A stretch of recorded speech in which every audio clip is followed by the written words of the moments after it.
বাদান মাথায় বড় বড় জ্বর, পরনে সালার চট, এরপরে বাদান সিলেই ছেঁড়া কাপড় পরে ল্যাংটা হয়ে হাইটিয়া যায়, গাঞ্জার কলকে হাতে নিয়ে কয় দয়াল লক্ষ্য রাখিস আমি হন অজ্ঞান হব। ও গামছা খাও অজ্ঞান হবে, অজ্ঞান হবে, এরকম বাটপার আছে না নাই? কথা বলে আছে না নাই? নামাজ নাই, রোজা নাই, হজ নাই, জাকাত নাই, বান্দারি গজল গায়ের কয় বলে বাবা বান্দারি এসতো দিব আমি, পাও টিপে দিবে হুরি আর নুরি। আল্লাহ বলে ও আমার বান্দা তোমরা হলো আমার বান্দা, এরপরে করো না কোনোদিন কোনো দান্দা। এই জন্য আমি হয়ে গেছে আল্লাহর বান্দা আর বান্দি। আল্লাহ বলে বান্দা তোমরা হলো আমার দোস্ত, এই জন্য খাওয়াই কত রকমের গোস্ত, নানান রকমের ফল, নানান রকমের গাছ, এরপরে বাদান আপনার নানান রকমের ফল খাওয়ায়। কোরআন শরীফ পড়তে পড়তে পড়তে পড়তে পড়ে দেখি সূরার শেষে সূরার নাম। আবার খাবার যখন বেশি হয়ে যায় দুই হাত দিয়ে নিষেধ করি আর দিয়েন না, বাস বাস। আল্লাহ কয় তোমরা হলো আমার আত্মীয়, তোমরা হলো আমার কুটুম। যখন আত্মীয় বাড়িতে যায় করে বাজান আদর, তিনি মনে করে আমার বড় কদর, পাইরে দেয় বিদেশি চাদর, হায় রে আমার বড় কদর। এরপরে আনে বাজান খানা, একটা তো ডাকনা ছাড়ানা, এরপরে দেয় বাজান দই খায় তো বাজান হইসই, তারপরে দেয় বাজান পেপসি কোকোকোলা খায়া মনের মধ্যে দেয় দোলা, তারপরে খায় বাদান পান, মনের মধ্যে আছে বাদান গুনগুননি গান, তারপরে খাইয়া খাবলা হাকিমপুরি জর্দা, শরীর তার গামিয়া যায় বুঝায় আমি বড় একটা মর্দা।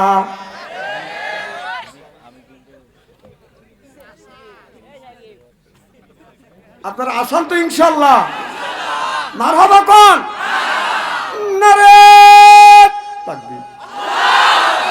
আমার মুসলমান ভাই রে, আল্লাহর হাবিবের প্রিয় উম্মতেরা ভালো করে লক্ষ্য করে শুনুন। আল্লাহ এই কোরআন কারিমের মধ্যে ৮০ থেকে ৮২ জায়গা বললেন ওয়াকিমুস সালাহ, নামাজ কায়েম করো, অতু যাকাত আদায় করো, কুতিবা আলাইকুমুস সিয়াম, রমজান মাস আসলে রোজা রাখো। এ কথা কার? আরো জোরে। তাহলে আল্লাহ নামাজের কথা কোরআন কারিমের মধ্যে ৮০ থেকে ৮২ জায়গা বললেন। এরপরে যাকাতের কথা ৩০ জায়গা, কুতিবা আলাইকুমুস সিয়াম, রমজান মাসে রোজার কথা আল্লাহ ১ থেকে ২টি জায়গা বলেছে। তাহলে নামাজের কথা আল্লাহ যদি ৮০ থেকে ৮২ জায়গা যদি বলে থাকে, কোন জ্ঞানে তুমি নামাজ ছেড়ে দিয়ে রাখছো? মাথায় বড় বড় চুল, এরপরে হাতে হলো বালা, এরপরে গলায় হলো পুঁতিমালা, পরে না হলো পাটের শালা। আমি হিসাব করে দেখলাম ওই লোকটা অরিজিনাল শয়তানের শালা। নামাজ নাই, রোজা নাই, হজ নাই, যাকাত নাই, কয় খাসার ভিতর আছেন পাখি ঢুকলো কিভাবে? ওই যে খাসার ভিতর আছেন পাখি ঢুকলো কিভাবে? মুর্শিদকে খাওয়াইলে সানা পাখি কি খাবে? মুর্শিদ খাইলে মা কোন সানা, পাখির তো খাওয়া হইল না। মুর্শিদকে খাওয়াইলে সানা পাখি কি খাবে? হায় হায় মুর্শিদকে খাওয়াইলে সানা পাখি কি খাবে? পাখি গু খাবে, তা তোর কি? তুই আগে নামাজ পড়, তুই আগে রোজা রাখ। পাখির খাদ্য হলো বেশি বেশি করে কোরআন তেলাওয়াত করো, পাখির খাদ্য বেশি বেশি করে নামাজ পড়ো, পাখির খাদ্য বেশি বেশি করে জিকির করো। নবী বললেন কুল্লু সাইল সেকালাতুল কুলু বিহিল জিকরুল্লাহ, বেশি বেশি করে জিকির করো, কলবের ময়লা পরিষ্কার করে দিবে কে? এই যে চাদরে যদি ময়লা ভরে সাবান সোটা দিয়া বাদান পরিষ্কার করে, শরীরে যদি ময়লা ভরে সাবান দিয়া এইরকম করে বাদান ডলন মারে, এরপরে বাদান ময়লা ওঠে। জোরকর। তাহলে কাপড়ে যদি ময়লা বারে সাবান সোটা দিলে পরিষ্কার হয়, শরীরে যদি ময়লা বারে সাবান দিয়ে ডলন মারলে ময়লা ওঠে, অন্তরে যদি ময়লা ভরে এই ময়লা কি দিয়ে তুমি পরিষ্কার করিবা? ও মনে বাবলা পাতা দাগ লেগেছে, বাবলা পাতা দাগ লেগেছে, ধুইলে কি যায় সাবানে? এ সাবানে মনের ময়লা মুজিবে কেমনে? খাজতে যায় না রে ধুলে, স্বভাব যায় না রে মলে, শিকার গন্ধ যাইবে কি ভাই, সুসর গন্ধ যাইবে কি ভাই, গোলাপ জল দিলে মনের ময়লা মুজবে কেমনে? নবী বললেন কুল্লু সাইল শিকালাতুল কুলু বিহিল জিকরুল্লাহ, বেশি বেশি করে জিকির করো, কলবের ময়লা পরিষ্কার করে দেয় আল্লাহ। সিল্লা কোন আল্লাহু আকবার।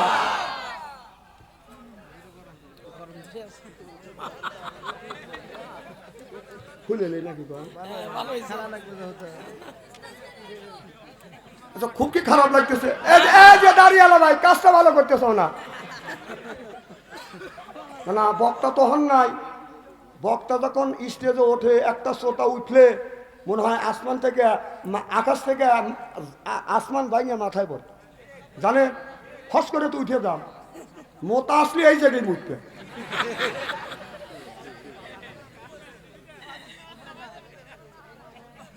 আমি কি ফজরের নামাজ কামাইতে পারলে গাইছি নাকি না না নামাজ তুমি তো পড়বে বুঝাতে চাও আমি নামাজ পাননি আলো হয়েছি নামাজ আমরা পড়ি না কত লোক নামাজ পড়ে তাহাজ্জুদে নামাজে সহযোগ করে ওরকম করে তাহাজ্জুদ নামাজ পড়িয়ে লেগে উঠছিলাম মানে বুঝাতে আমার নামাজ পড়ি উনি নামাজ পড়ে আমরা নামাজ কায়েম করি কথা কও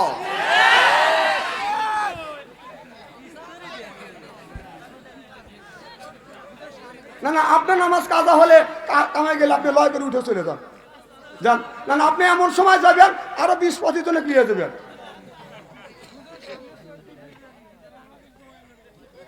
সামনে কি হয়েছে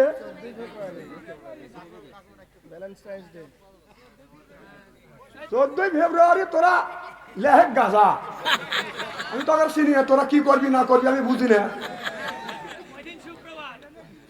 খুব খারাপ লাগতেছে নাকি মার হবা কন আমার ভাইয়ের আমার তাহলে আল্লাহ এদিক তাকান সিয়ারা কি একবার খারাপ নাকি আল্লাহ কোরআন কারীমের মধ্যে 80 থেকে 82 জায়গা বললেন ওয়াকিমুস সালাত নামাজ কায়েম করো ওয়াতু যাকাত আদায় করো কুতিবা আলাইকুমুস সিয়াম রমজান মাস আসলে রোজা রাখো এ কথা কা আল্লাহ নবী আখির জামানার পয়গম্বর মুহাম্মদুর রাসূলুল্লাহ সাল্লাল্লাহু আলাইহি ওয়াসাল্লাম এই জমিনে আমার নবী কোরআনের জন্য বাদান কত কষ্ট করেছে তায়েফের জমিনে মার খেয়েছে উহুদের ময়দানে দান্দাল শহীদ করে দিয়েছে বদরের ময়দানে সাহাবীরা বাদান শহীদ হইছে ছেলে সন্তান এতিম হইছে বিবি বাল বাচ্চা বাদান এতিম হইছে বুকের তাজা রক্ত বুলঙ্কিত করে দিয়ে ইসলাম প্রতিষ্ঠিত করছে সিল্লাকান আল্লাহু আকবার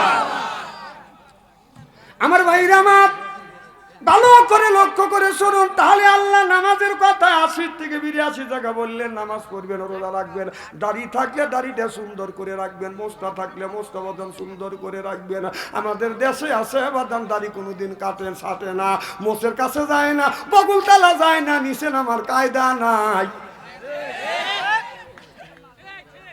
এখনই তো ঠিক ঠিক কবি আল্লাহর ওলি বোয়ালি কলমদার পানিপতি রহমাতুল্লাহ আলাইহি শরীয়তের আলেম আর বোয়ালি কলমদার হলো বাদান মারুফতের আলেম এই বোয়ালি কলমদারের মোস্তা এখান থেকে মোস্তা লাগানো আপনার কানের সাথে বাদান পেঁচা দেয়া পেঁচ লাগানো পিছনে খোপা বাঁধা আর এই দৃশ্য দেখছে পানিপতি রহমাতুল্লাহ আলাইহি বোয়ালি কলমদারকে বলে এ বোয়ালি কলমদার তোর এই মোস্তা কার শরীয়তে এই মোস্তা তো মানে নেয় না তুই মোচ কাট কয় না আমি মোচ কাটবো না কয় মোচ যদি না কাটিতে যে কেসি ধরলাম আমি ঠাসি মারবো তোর মোচটা কেটে ফেলবো বোয়ালি কলম পানিপতির বোয়ালি কলমদার বলে পানিপতি রহমাতুল্লাহ আলাইহি আমার মোচে কেসি ধরছিস তুই ঠাসি দিস না কাটিস না তুই চোখটা দুইটা বন্ধ কর চক্ষু দুইটা বন্ধ করছে চক্ষু দুইটা বন্ধ করে দেখে বোয়ালি কলমদারের মোচ এখান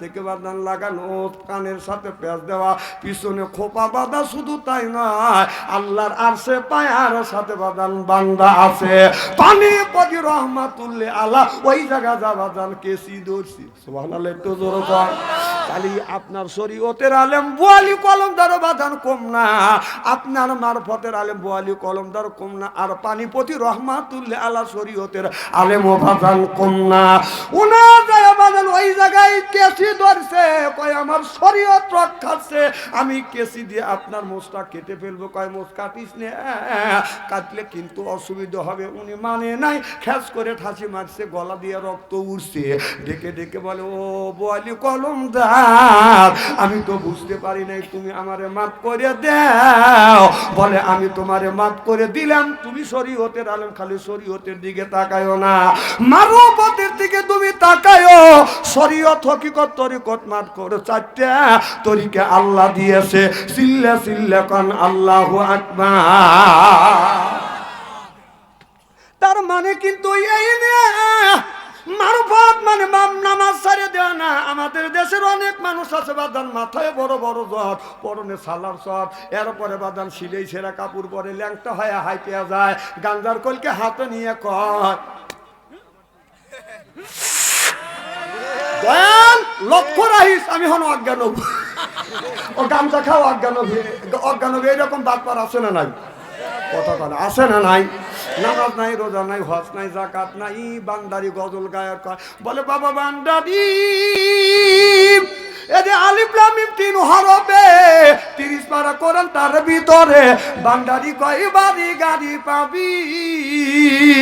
ও যে বান্দারি করিলে দোয়া যেথায় যাবা চাকরি পাবা, কাগজ কলম ছেড়াই বাবা করে মাসাদি আমার দয়াল বান্দারি বাছু আনসারি কয় অল্প দিনে তোর কপালে গুড়ি রে, তোর কপালে গুড়ি জোর পাল ঠিক কিনে। আলী আল্লাহর বাংলাদেশ, সহমত তোমার বাংলাদেশ, সৈয়দুল্লাহর বাংলাদেশ, খান জাহানের বাংলাদেশ, আল্লাহর ওলিরা জমিনের বুকে আছে, বুকের তাজা রক্ত বলেন কিনে করে দিয়ে তারপরে ইসলামের মধ্যে উদ্দিন করেছে। চিল্লা বলো ঠিক কিনা?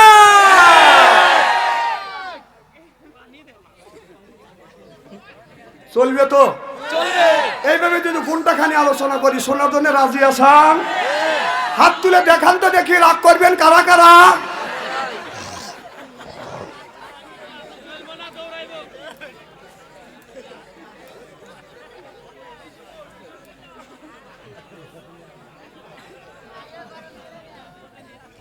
আমার ভাইরা আমার মুসলমান ভাইরা,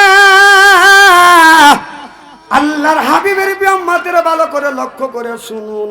আল্লাহ বললেন কু আনফুসিকুম ওয়া আহলিকুম নারা, নিজে বাঁচো তোমার আহেল পরিবারকে বাঁচো। এ কথা কার? আল্লাহ আগে বললেন ইয়া আইয়ুহাল্লাযিনা আমানু ওয়া যারা ঈমান আনছো, ঈমানের বিশ্বাসী, কু আনফুসিকুম ওয়া আহলিকুম নারা, নিজে বাঁচো তোমার আহেল পরিবারকে বাঁচাও। আজকে